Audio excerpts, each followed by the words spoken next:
Well, good morning, everybody, and I hope you're all well. We've got sort of another fun-packed session today. Um, so I believe I have with me, I've got Kevin with me. Hi, Kevin. Good afternoon, Malcolm and all. And I've got Gareth with me. Hi, Gareth. Hello. And we also have Laura. I don't know if is Laura with us? Can you see her, Jake? Not yet. Okay. So Laura sometimes turns up a little bit later. I don't know about Naomi either. Can you see Naomi? I cannot at the moment, no. Okay, but again, Naomi arrived a bit later last week. But we do have Liz with us. Hi, Liz. Hi. God. Back onto Echo. Yeah. I'll try and fix it. Okay, thank you. And we've got Jake is marshalling as normal. Hi, Jake. Hi, everyone. Right, okay, so doesn't look like we've got very much to discuss this week, but we've got a few discussion points, and they're sort of vaguely connected, I suppose. But we'll start off as we normally do, and also for anybody new on these sessions, can I just remind you, if you want to join in the conversation, just raise your hand and we'll open the mic, or join in the chat box, whatever you particularly fancy. But we'll start off as normal. We'll go over to Kevin for his council tax and business rates update. Kevin, over to you. It's really quiet. There's nothing to do, Malcolm. Thank you. But I'll just enlarge upon that a little bit, guys. Let's deal with council tax first. Obviously, the Ukrainian families and any impact of that on council tax support.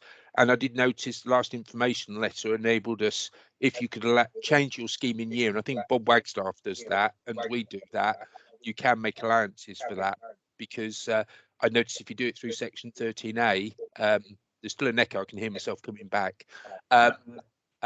If you board in Section 13A, you as the billing authority would hold the full pot of that, of course, or the expenditure for that.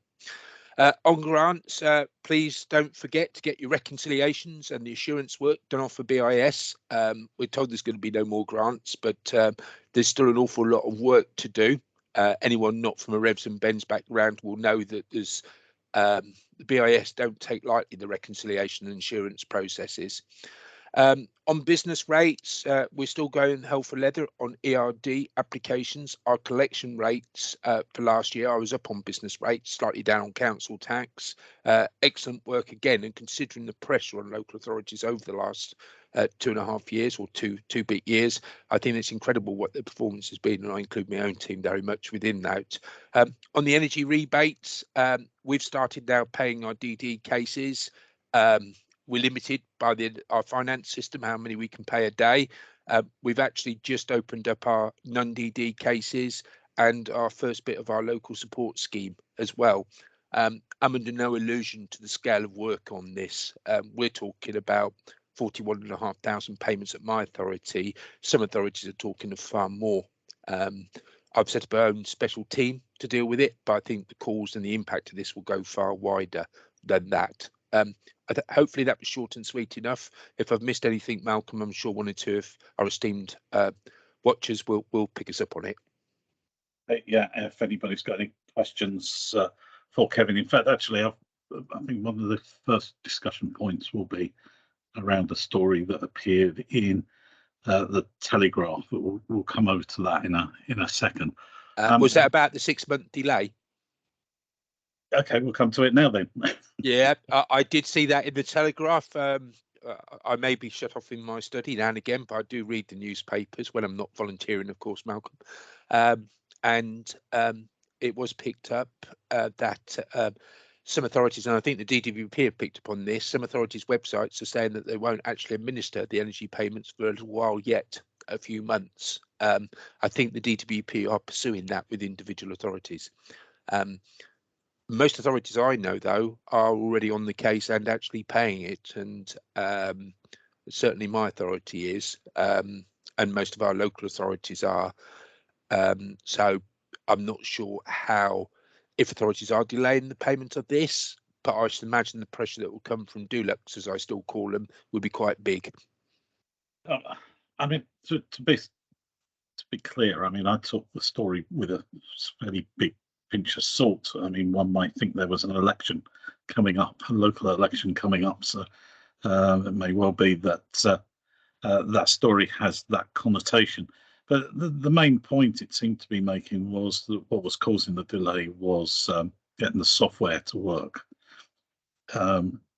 So that was the only real reason that seemed as though they had to say it. There didn't seem to be much evidence in the article showing that this was a crisis. Did anybody else see this? Did you see it, Go? Yeah, I saw it, but I have no idea about what lies behind it. Yeah, I'm not a great lover. Well, actually, I'm a great lover of conspiracy theories, but I tend not to believe them. I just enjoy them. So I'm sure that you're far more aware than I am of what really goes on behind the scenes. Yeah, I mean, I don't know really if it was so much of a conspiracy theory. It just seemed like I think this is Liz is helping me out with a sound box there. Yeah, I just can't hear anything. Even when I'm on mute, it's still echoing and delayed. Liz, you've joined twice. There's Liz WD and Liz Whitehead Davis. So you've got two accounts running. I think they'll be interfering with each other. I can try and pick one of you out. Okay. Okay, in the meantime, I'm going to mute you, Liz. Yeah, quite right too. Right. Okay. Let me do what I wanted to do, which is I just really wanted to invite Kim Larkin in because Kim's got another one of her sessions on this week. So, Kim, do you want to just remind everybody when it is and what it's about?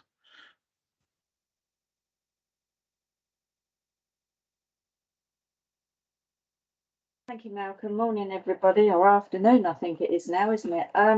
Yes, benefits directory members and a few special non-members have been invited to the latest exempt accommodation. It's the now regular open discussion forum on the exempt accommodation. We've got about 90 to 94 local authorities attending, so it should be quite interesting, and that will be on Wednesday morning. All the invitations have been sent. If you've received one and not responded, there's still time to do so. There is another discussion for Scotland on Thursday morning to do with the new council tax reduction scheme in Scotland. So if there's anyone on here from Scotland this morning, don't forget to accept your invitation. Yeah, that's brilliant. Thank you very much, Kim. Okay, let's move to the discussion points, which we've already done the first one. I wanted to pick up the second one, though, as well, which is Daily Mirror ran a fascinating story about cheese being sold in secure plastic cases. This was happening in a co-op in Stoke. And meat items are also on the shelves in plastic cassettes, which the cashiers must open first. And largely the explanation is because desperate families are resorting to shoplifting. Do we think this is going to be a thing? Well, what do you think, Naomi?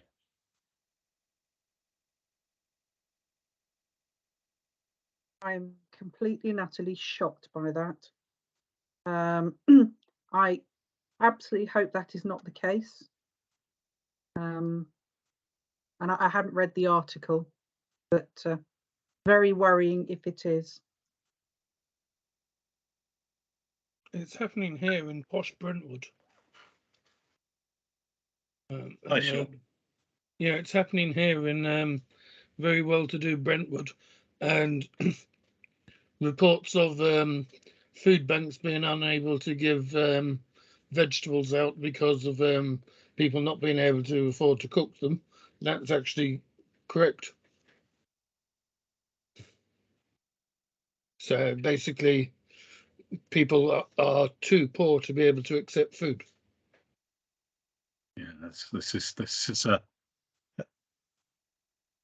probably a sign of the times. Debbie, you want to come in as well? I was just going to say we've got it in York, but it is very much a co-op policy. It's not a policy in any of the other supermarkets in York. And for me personally, it seems to be linked in our area to like a high student level, and the fact that because we've got high student level, they've got rid of the normal tills. There's no normal tills. It's all self-service. So I don't think it's linked to shoplifting desperate families at all. I think it's just a bit of a scaremongering story. That ours is just linked to the practicalities of the fact that if you were opportunists and want to take high value meat, you could, because there's no tills. It's all self-serve. Ah, right, okay, and this could be But then there must be somebody there to open these cassettes, surely. I mean, the problem is, I think it's appalling that clearly the co-op wouldn't go to the expense of doing that unless they were trying to minimise loss. I think it's probably cheaper to just put them in plastic cassettes and have one member of staff that opens them if you request it, compared to having 4 or 5 checkout workers. And Laura, are you experiencing the same thing in Oxford, another student town?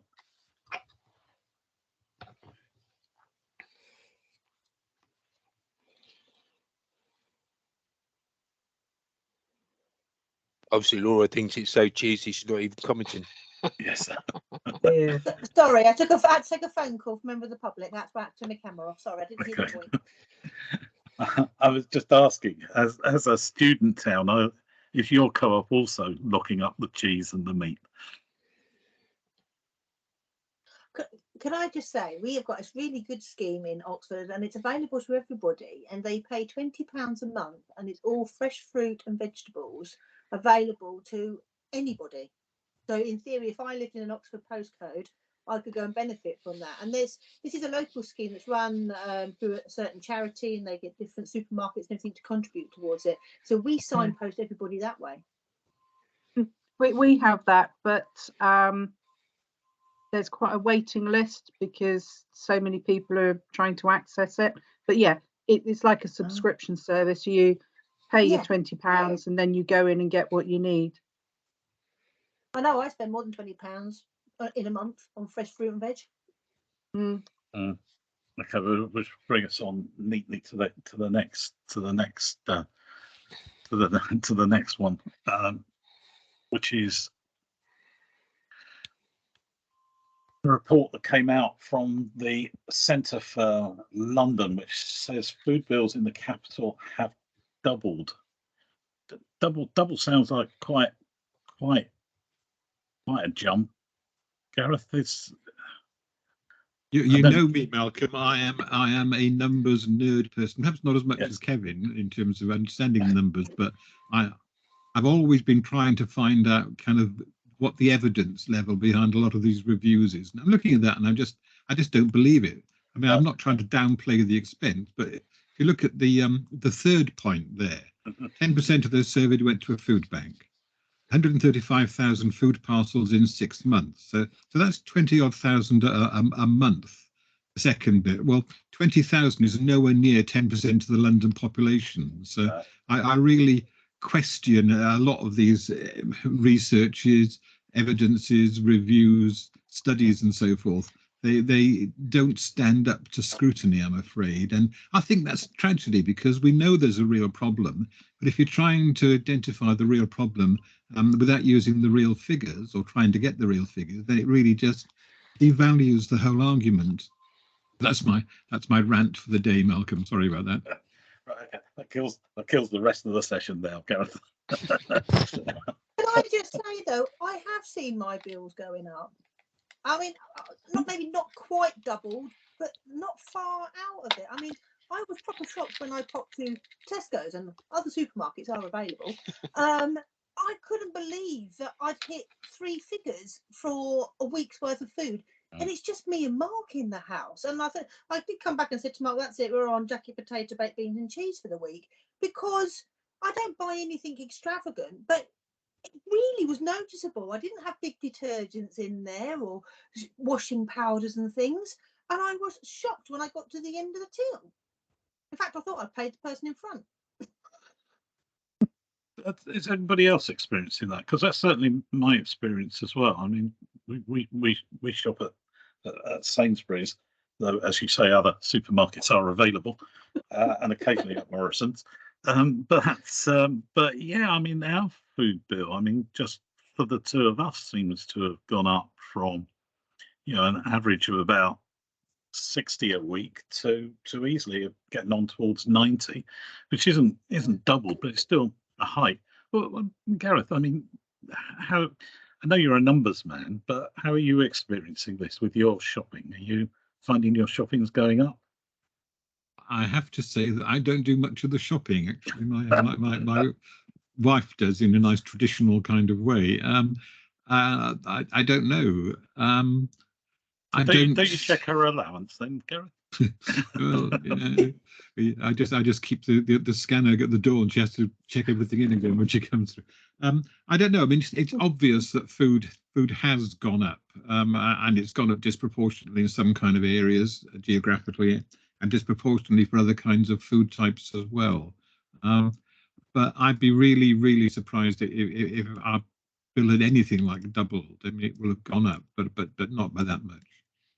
See, one of the things that I think I've noticed happening is that the if you like, the cheaper products, of which you would have expected people on lower incomes clearly access, are now disappearing off the shelves because people with higher incomes who normally buy, named brands, etc., are now also dropping down and using the cheaper products, and so therefore doesn't that make the cheaper products less available to those people who actually do need them?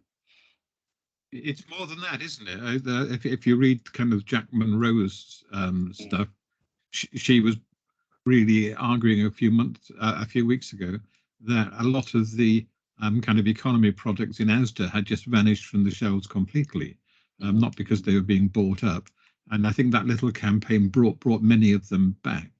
And I think we're seeing it with fuel prices, we're seeing it with fuel, that unfortunately a lot of companies are taking the opportunity saying, oh, there's inflation, we'll need to put our prices up. We'll put it up more than it is necessary to restore or increase our margins. And that's a very real problem as well. Is anybody else noticing this or experiencing this? Let's hear from some of the audience. I know, Sean, you posted recently in the WhatsApp group about the cost of living and how it's affecting very directly ourselves as users. Sean's still with us, Jake. Yep, I am indeed. Well, in economics, it's replacement rate inflation, and essentially, people. I can see exactly what you're saying. That people will be rather than buying a premium rate of canned tomatoes, they'll buy a lower end rate of canned tomatoes, and rather than buying a steak, they'll buy a cheaper mince or something like that. And none of the impact of the fuel prices in terms of inflation numbers has yet gone on to the inflation index. That starts coming on to next month, and that's when you're going to start really having the problems, because you're going to have an inflation rate that exceeds 10%. And then people are going to be asking for that in pay rises, and that's going to start an acceleration process. Yeah, that's what we'd expect to see. I mean, Kevin, what's it like in Mid Sussex? Or actually, you're up in the leafy ends of. Thank you for rubbing now. in. I haven't quite moved yet.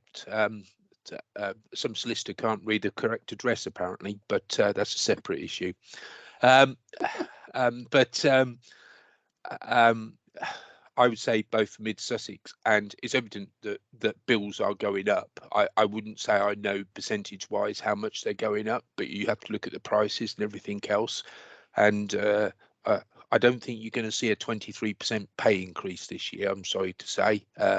Although I must admit, I was rather surprised to see an increase in my private pension from the Audit Commission given to me on Friday. So, or proposed pension. So, I think it's going to get a lot tougher. And can I say again, I'll repeat it again, I expect another energy rebate to come in the autumn as well, probably of a higher amount than £150. So if you think it's slowing down for revs and bends, forget it. Yeah, I mean that's true enough. I'm going to ask Andy Sims up there in Blackburn. What's it like in Blackburn at the moment, Andy? Oh, sorry, Hull. You're in Hull. I was going to say, I have not- no idea yeah. what it's like in Blackburn, Malcolm. Sorry, I just had a senior moment for a minute there, Andy. Yes. What's it like in Hull at the moment?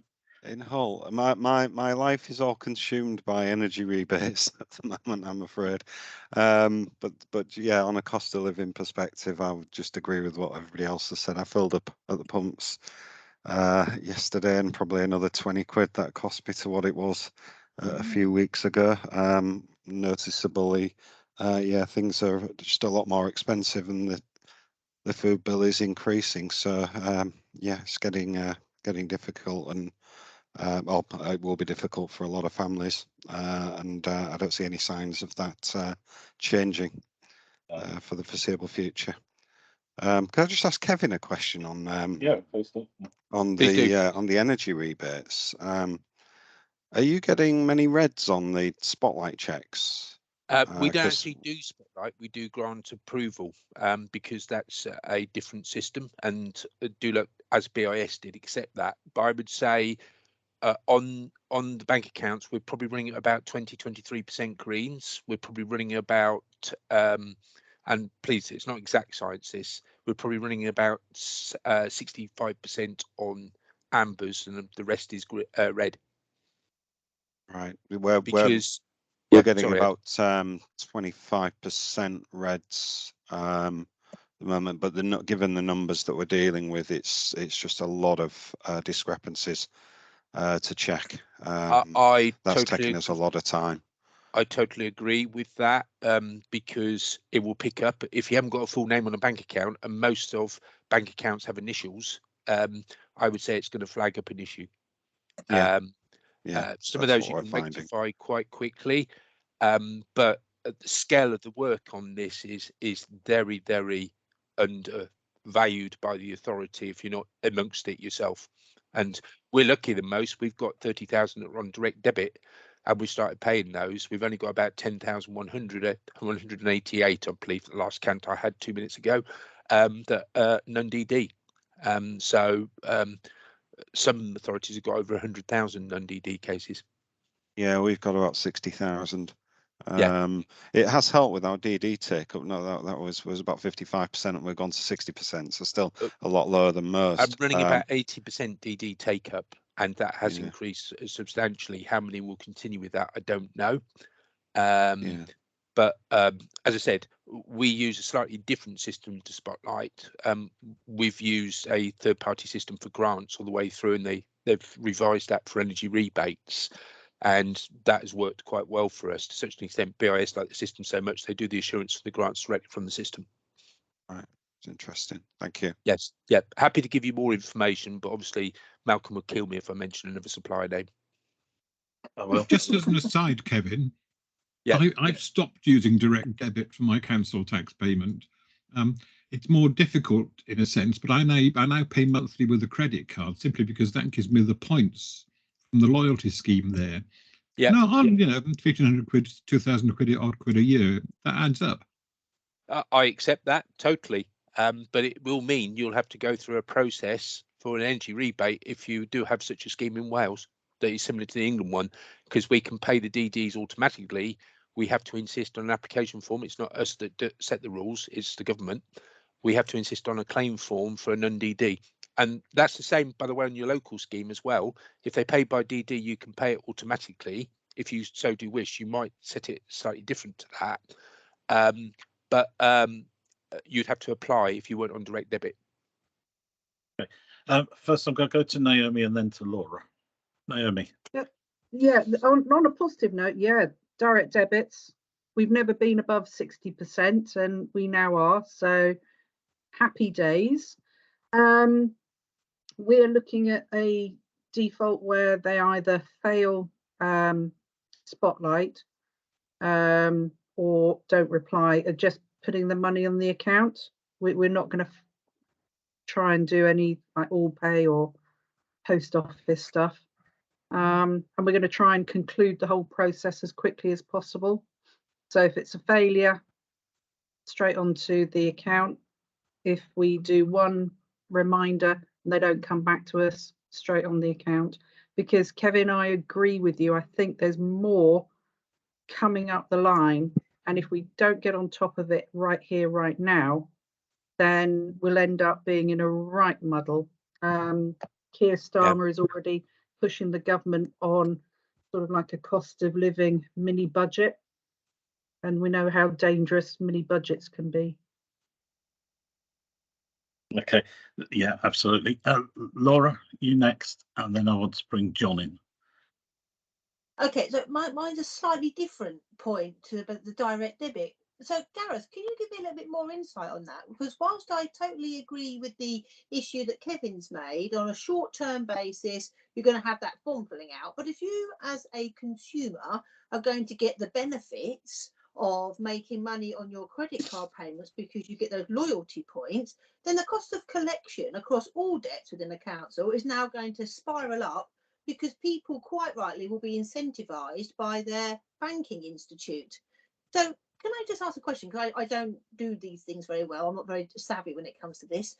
So is it all transactions on your credit card you get like money back? Yeah, I get loyalty points on the one that I use, my kind of MasterCard one. And they're worth about 1% probably of the spend. So on the council tax bill, that might be 20-25 quid a year.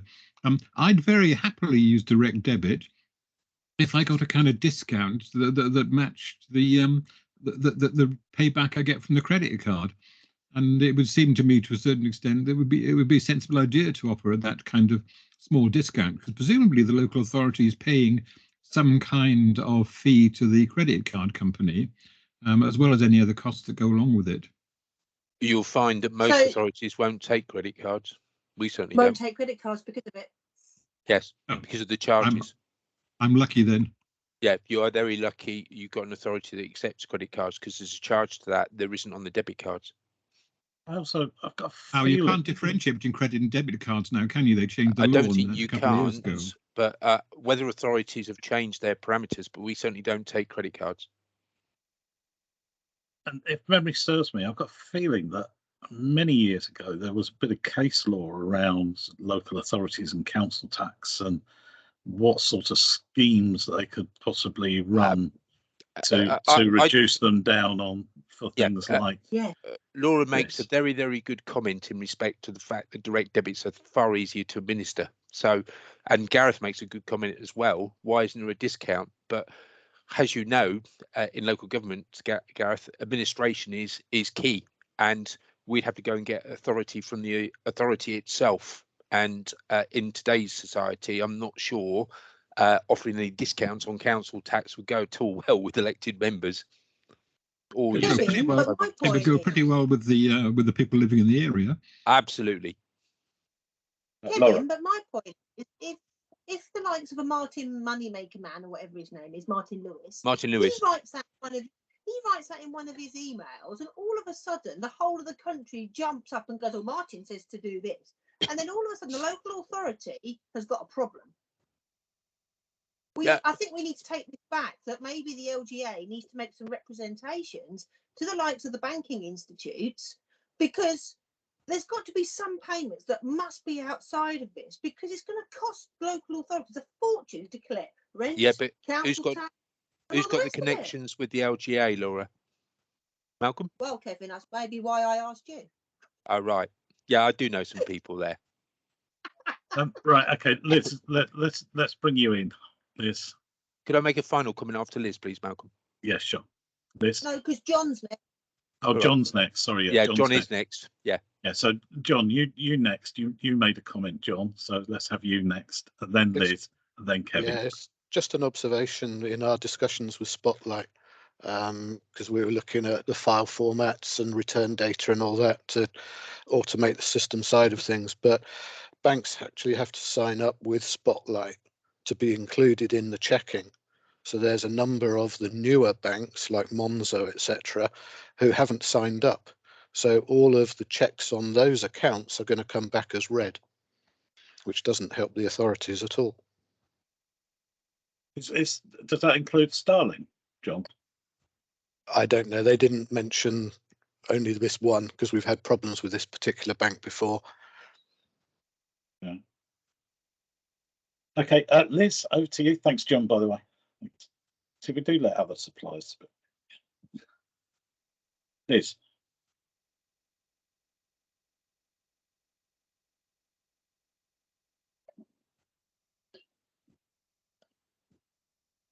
Make a cup of tea.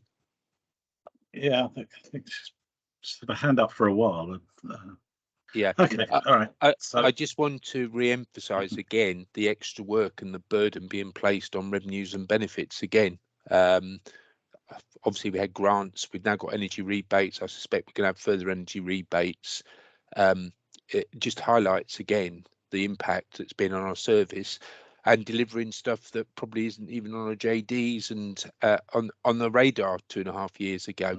So just highlight the excellent work, because I'm sure that you've all delivered on your performance indicators again. But just to highlight what a fantastic job all the revenues and benefit services have done. And by the way, on the Telegraph story, I'm aware that the DWP got wind of a couple of authorities saying that they didn't plan to actually process these until later on in the year, and have contacted those authorities individually. They are checking websites for the limited resources they've got, trying to see when your authority is going to pay them. And by the way, you might have seen that on May the 3rd, you're going to get another form to fill in. You love your statistical returns, don't you?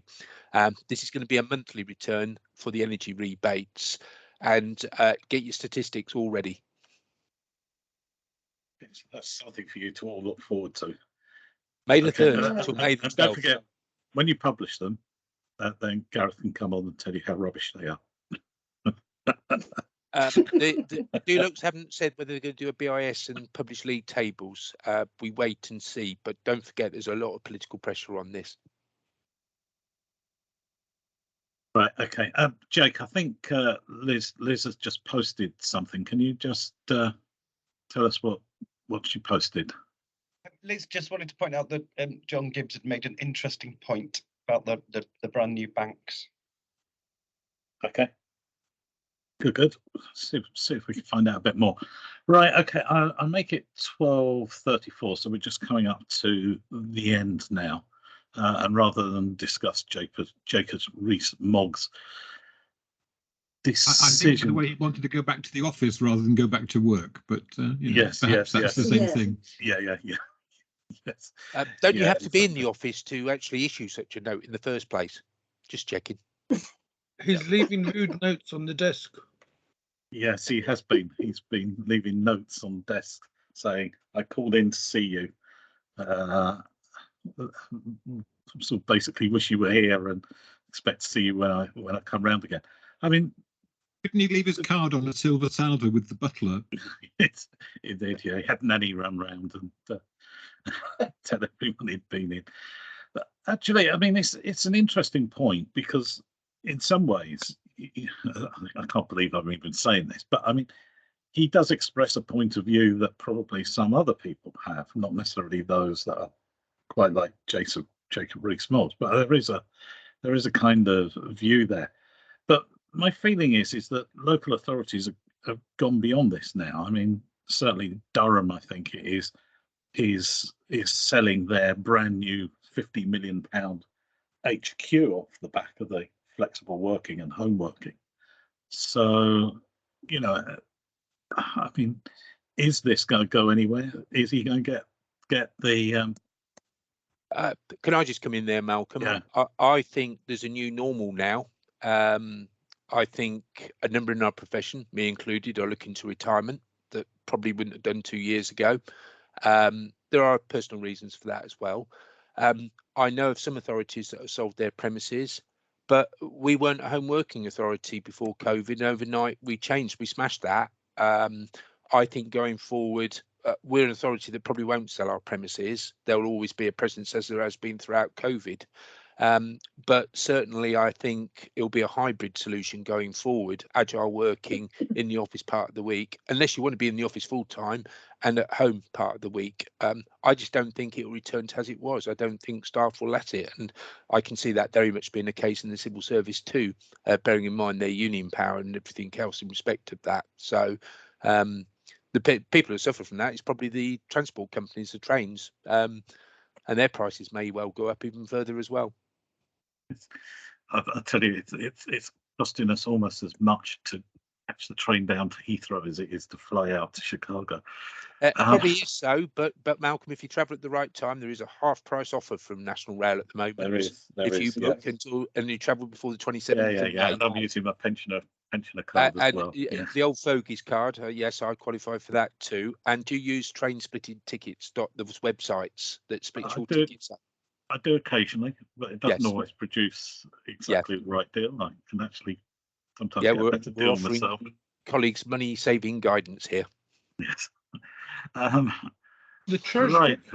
going back to working from home, the Treasury has employed a very senior civil servant to sell off 70 of its own properties over a gradual period of time, so it's not flooding the market, because they basically don't want the staff back. They've had the staff working at home, so that gets rid of quite a large number of properties.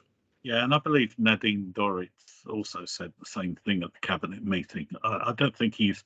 I think he's in a league of his own for this one. Yeah. I also know a number of civil servants that have actually moved away from London completely. They've gone up north and gone to Devon and etc. Who have no intention of going back into the office sort of thing, and they're still working for those departments. Yeah, quite a lot of Now they're experience. getting London waiting. Well, that's the other issue, of course, because if people can work from home, we're trying to challenge against London, who can offer London waiting to people who are sat at home doing work. And the amount of experience and knowledge that's being lost with people that are leaving this industry for one reason or another, and it's just not at a senior level, it's a lower level as well, because trying to get staff into a profession at the moment is very difficult, certainly ones that are trained up. And I can see it getting tougher over the next few years because people will have decided that enough is enough. Well, here's another sentence I never thought I would say, but actually Jacob Rees-Mogg makes that as a point. You know, if you're getting London waiting because you're supposed to be working in London, but you are actually not working in London, you're working from home, and that's outside of London waiting area, why should the government be paying the London waiting? I'd have to check. You'd have to check your contracts for that to see whether or not your contract is dependent on you working in the office or working at home.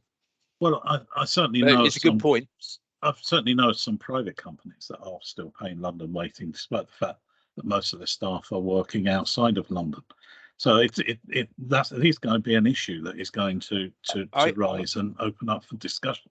I think it's a big issue. Like at our authority, we've had staff that have worked from home for 2 years, haven't even seen the office. I know other authorities have got that. And once you get something, trying to take it off them is going to be a big issue. And it depends how the authorities are going to tackle it. As you said, some of them have sold off their premises anyway. But I say it's a new normal. I say that the future is going to be very different to what we had before COVID. And some of that may be positive, some of that may be negative. We'll all get London waiting. That's what you're saying. Yeah, I think Naomi's got her hand up. It's just sort of many small, I suppose, barbed comments. One, it's astoundingly London centric.